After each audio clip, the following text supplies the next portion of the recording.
Welcome back to my YouTube channel. آخرکار امروز نے درگزئی کو صاف الفاظ میں کہہ دیا کہ آپ کی کسی بھی صورت میں خجستہ کے ساتھ شادی نہیں ہوگی۔ جب درگزئی یہ باتیں سنتا ہے تو اس کے پاؤں تلے زمین نکل جاتی ہے۔ آج کی اس ویڈیو میں آپ لوگوں کو کمپلیٹ ڈیٹیل کے ساتھ بتائیں گے کہ یہ سب کچھ سننے کے بعد درگزئی کا ریئیکشن کیا آتا ہے، کیا نیکسٹ ایپیسوڈ میں درگزئی کی موت ہونے جا رہی ہے۔ تو جلدی سے ہمارے چینل کو سبسکرائب کر دیں اور ساتھ میں لگے بیل آئیکن بٹن کو لازمی ٹھوک دیں تاکہ نئی سے نئی آنے والی ویڈیو کی نوٹیفیکیشن آپ لوگوں کو آسانی کے ساتھ مل سکے۔ شریعت صاحب اور شریعت صاحب کی بیگم آپس میں باتیں کر رہے ہوتے ہیں، کیونکہ شریعت صاحب کی جو بیگم ہوتی ہے ہادی کی ماں، ہادی نے اپنی ماں کے سامنے خجستہ کے بارے میں سب کچھ شیئر کر دیا، اسے بتا دیا کہ ماں جی میں جو خجستہ کے ساتھ محبت کرتا ہوں اس کے ساتھ شادی کرنا چاہتا ہوں۔ تو جب دونوں آپس میں باتیں کر رہے ہوتے ہیں تو وہاں پر ہادی کی ماں شریعت صاحب کو سب کچھ بتا دیتی ہے، اس سے کہتی ہے کہ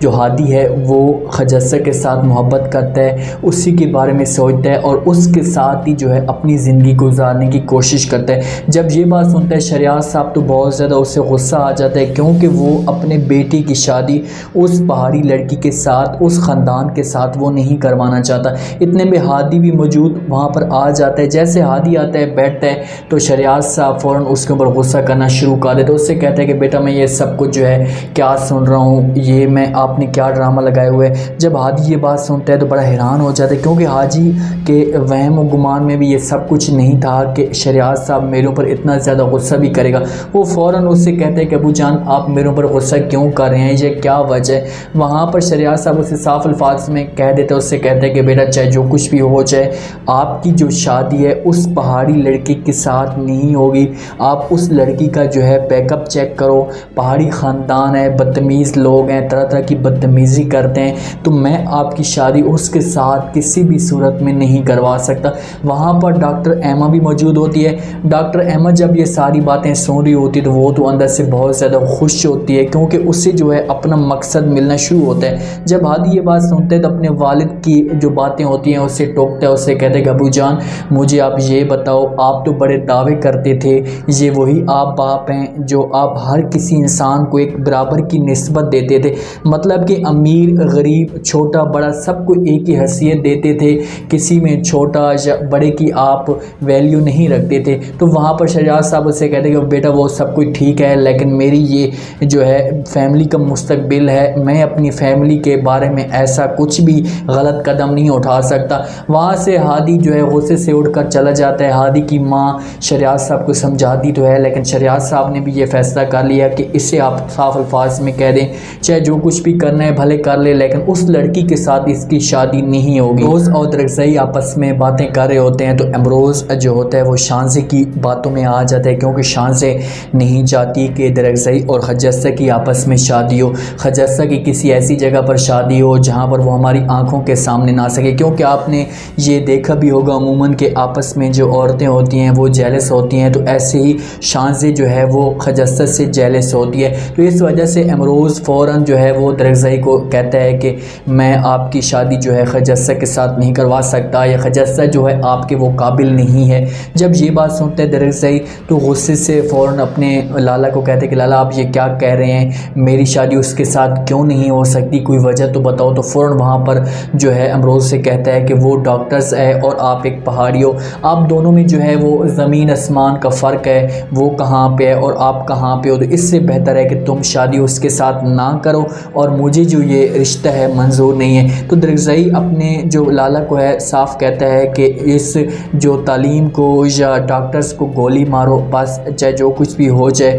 میری جو شادی ہے وہ خجستہ کے ساتھ ہوگی، خجستہ کے علاوہ میں کسی اور کے بارے میں سوچ نہیں سکتا۔ امروز جو تھا وہ اس امید پہ تھا کہ میں اسے جو ہے آرام کے ساتھ یا پیار محبت سے سمجھاؤں گا تو ہو سکتا ہے کہ جو یہ میری بات مان جائے، لیکن اس نے اسے اس حساب سے ٹوکا کہ اس نے یہ کہہ دیا کہ چاہے جو کچھ بھی ہو جائے میری جو ہے وہ خجستہ کے ساتھ شادی ہو جائے گی۔ خجستہ اور درگزئی جو ہیں یہ ایک دوسرے کے ساتھ محبت بھی کرتے ہیں، ان کو چاہے جو جتنا بھی کوئی زور لگا لے ان کو توڑنے کے لیے ان کو کوئی بھی نہیں توڑ سکتا، کیونکہ ان دونوں نے ایک دوسرے کے ساتھ جو ہے ایک وعدے بھی کیے ہوئے ہیں، ایک دوسرے کے ساتھ انہوں نے اپنی محبت کا اظہار بھی کیا ہوا ہے۔ ادھر ہادی جو ہے پوری کوشش کر رہا ہے، ہادی اس وجہ سے کوشش کر رہا ہے کہ اگر خجستہ کو وہ راضی کر سکے تو ہو سکتا ہے کہ اس کے بعد جو اس کا جو راستہ ہے وہ صاف ہو سکے۔ خجسہ اور ہادی آپس میں باتیں کر رہے ہوتے ہیں، وہاں پر جو ہے ہادی خجسہ کو کہتا ہے کہ میں اب تمہارے ساتھ جو ہے شادی کرنا چاہتا ہوں، اس کے ساتھ اظہار کر دیتا ہے۔ تو خجسہ جب یہ باتیں سنتی ہے تو فوراً جو ہے ہادی کو کہتی ہے کہ آپ یہ کیسے سوچ سکتے ہو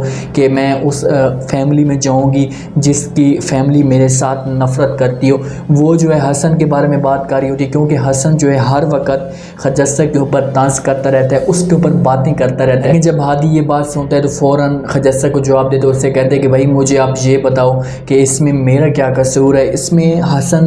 میں مانتا ہوں کہ حسن آپ کے ساتھ بدتمیزی کرتا ہے، لیکن میری جو فیملی ہے اس کا کسی جوائنٹ فیملی کے ساتھ دور دور سے کوئی بھی تعلق نہیں ہے، نہ ہی رشتہ ہے۔ بس میں آپ کو اتنا کہوں گا کہ آپ جو ہے تھوڑا سا سوچیں۔ خجسہ اس سے کہتی ہے کہ بھائی اچھا ٹھیک ہے، یہ ساری باتیں آپ مجھے کیوں بتا رہے ہیں؟ کیونکہ وہ ہادی اندر اندر سے ایسا ایسا جو ہے اپنی باتیں پھول رہا ہوتا ہے، ایسا ایسا سے اسے سب کچھ بتا رہا ہوتا ہے، تو وہ حیران ہو کر فوراً سے پوچھنے کی کوشش کرتا ہے کہ بھائی آپ مجھے یہ سب کچھ بتاؤ کہ آپ مجھے اتنا سیریس ہو کر کیوں بتا رہے ہو؟ مطلب کہ پہلے تو آپ نے مجھے ایسا کبھی بھی نہیں بتایا۔ تو وہاں پر ہادی اس سے کہتا ہے کہ خجسہ میں آپ کے بارے میں جو ہے سیریس ہوں، آپ کے بارے میں سوچتا ہوں، آپ کو تھوڑا سا میرے بارے میں سوچنا چاہیے۔ خجسہ جب ہادی کی یہ باتیں سنتی ہے تو اس کے پاؤں تلے زمین نکل جاتی ہے، کیونکہ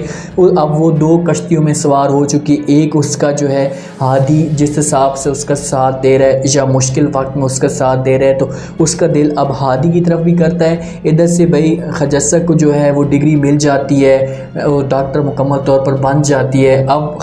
تو درخزئی ہے وہ بہت زیادہ خوش ہوتا ہے۔ وہ جہاں وہاں پر جیسی گھر جائے گی، گاؤں میں جائے گی، تو درخزئی تو یہ لالچ میں آ جائے گا کہ بھائی اب میری جو عورت ہے، یہ میری بیگم ہے، یہ اب ڈاکٹر بن چکی ہے، تو اب مجھے یہ گھر میں بٹھا کر کھلائے گی۔ تو اس وجہ سے وہ جلد سے جلد اس کی شادی کروانے کی کوشش کرے گا، اس کے ساتھ شادی کرے گا، اور شادی والے دن ہی ہو سکتا ہے کہ درخزئی کے اوپر اس حساب سے ایسا کوئی پہاڑ ٹوٹے کہ یہاں پر اس کی موت واقع ہو سکتی ہے۔ اس کی موت اس وجہ سے واقع ہوگی کیونکہ جب یہ ڈاکٹرز بن کے جائے گی تو بہروز خان کے جتنا بھی گروپ ہوگا یا اس کے جتنے بھی لوگ ہوں گے وہ یہ سب کچھ برداشت نہیں کریں گے۔ وہ چاہیں گے کہ بھئی چاہے جو کچھ بھی ہو جائے، اس جو گاؤں میں ہے وہ ایک ہاسپٹل نہ بنے، کیونکہ خجسہ جو ہے وہ ہاسپٹل بنانے کی کوشش کرے گی، تو اس وجہ سے وہ اس کو درخزئی کا ان لوگوں کے ساتھ پنگا ہوگا۔ درخزئی تو خجسہ کی بات مان پائے گا، تو ان لوگوں کے ساتھ اس کا پنگا ہوگا، تو وہاں پر جو ہے درخزئی کی موت ہو سکتی ہے، اور اینڈ پہ ہادی اور خجسہ پھر سے ایک ساتھ ہو جائیں گے۔ امید ہے آج کا یہ ریویو، آج کا یہ ٹیزر آپ لوگوں کو پسند آیا ہوگا۔ آپ نے کمنٹ سیکشن میں اپنے لازمی دن بتانا ہے کہ آپ کو کیا لگتا ہے کہ کیا نیکسٹ ایپیسوڈ میں اگر خجسہ جو ہے وہ ڈاکٹر بن جاتی ہے تو کیا نیکسٹ ایپیسوڈ میں ہی خجسہ اور درخزئی کی جو ہے وہ شادی ہو پائے گی؟ اگر ان دونوں کی شادی ہوتی ہے تو شادی والے دن ہی کیا خجسہ دلہن بننے سے پہلے اس کی جو ہے اس کا جو شوہر ہے اس سے اس کا جو سر کا تاج ہے وہ اس سے چھن جائے گا، تو اس کے بعد خجسہ پھر جا کر کیا کرے گی؟ کیا ہاسپٹل جو ہے وہ بنانے میں کامیاب ہو پائے گی؟ کمنٹ سیکشن میں اپنے لازمی دیں، چینل کو لازمی سبسکرائب کر دیں، اپنا خاص خیال کریں، دعاؤں میں یاد رکھیں۔ مجھے دیجیے اجازت۔